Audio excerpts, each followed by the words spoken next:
దేశంలో మహిళలపై అత్యాచారాల పరంపర కొనసాగుతోంది.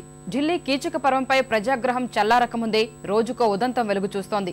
తాజాగా మధ్యప్రదేశ్, ఉత్తరప్రదేశ్, కర్ణాటకలో అత్యాచార ఘటనలు జరగటం సభ్య సమాజాన్ని తలదించుకునేలా చేస్తోంది. ఢిల్లీలో పారామెడికల్ విద్యార్థినిపై అత్యాచార ఘటన పట్ల యావత్ జాతి భగ్గుమంటున్నా కామాంధులు మాత్రం రోజు ఎక్కడో ఓ చోట అఘాయిత్యాలు కొనసాగిస్తూనే ఉన్నారు.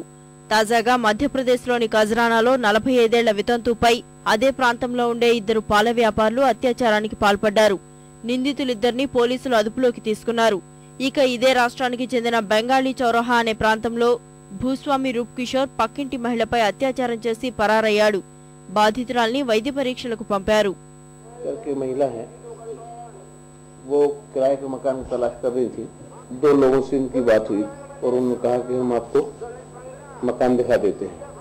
रात में ये महिला उनके साथ चली गई तो खुदा बख्श कॉलोनी है दरगाह के पीछे, और कमरे में दोनों ने जो है उस महिला के साथ जो है बलात्कार की घटना घटित की।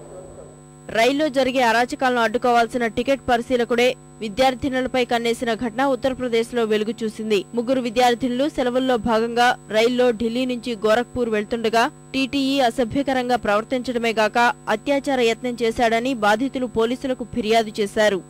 मतलब उसने हमारे साथ बहुत सारी छेड़खानी करना शुरू कर दिया। मतलब कोई प्रोटेक्शन नहीं है हमारे साथ, कोई भी किस तरीके का भी, और जो भी हमारे पास पैसेंजर आ रहे हैं उसे बोला कि आप कहीं और जाके बैठिए, यहाँ मत बैठिए। ये तो बहुत गलत है। उस टीटी को मतलब देखना चाहिए गवर्नमेंट को कि क्या करना है गर्ल्स के लिए। मतलब गर्ल्स को गवर्नमेंट कोई एक्शन नहीं उठा रही है हमारे लिए, मतलब कि क्या मतलब कुछ भी हो रही है हमारे साथ। और दिल्ली कांड के बाद तो कोई वो ही नहीं है कि कोई प्रोटेक्शन ही नहीं कर रहे गर्ल्स को, बल्कि और ज़्यादा केस बढ़ता जा रहा है ये सब। ఇక కర్ణాటకలోని గుల్బర్గా జిల్లాలో 2 యువకులు ఓ బాలిక జీవితాన్ని చిదిమేశారు. అడ్డుకోబోయిన తల్లిని గాయపరిచారు.